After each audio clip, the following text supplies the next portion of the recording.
নমস্কার। আমি একজন নারী এবং নারী হিসেবে নিজেকে গর্ববোধ করি।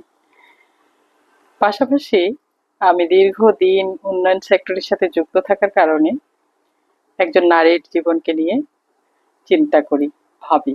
ভাবুক মানে অনেক কিছু তৈরি হয়, কখনো বা বলি, কখনো বা লুকিয়ে রাখি।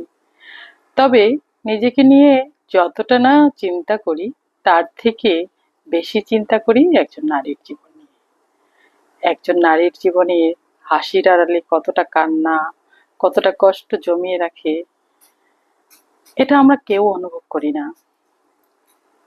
জমিয়ে থাকা হাজার অনুভূতিগুলো কখনোই প্রজাপতির মতো ডানা মেলতে পারে না।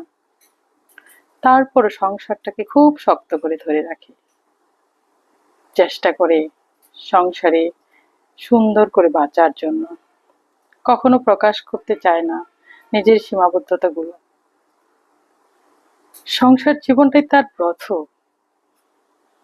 আমরা সবাই জানি, ফুল সৌন্দর্য এবং সুবাস বিলিয়ে দেওয়ার পরে যেমন ফুলের অস্তিত্ব থাকে না, ঠিক কিছু কিছু নারীর জীবনে সবকিছু বিলিয়ে দেওয়ার পরও তাদের অস্তিত্ব থাকে না।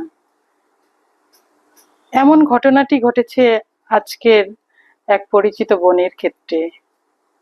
আমি মর্মাহত, আমি লজ্জিত। তারপরও আমি স্বপ্ন বুনি প্রত্যেকটি নারী যেন ভালো থাকে, সুস্থ থাকে এবং সুন্দর জীবনযাপন করে। ধন্যবাদ সকলকে। ভালো থাকবেন, ভালো রাখবেন সকল মা বোনদেরকে।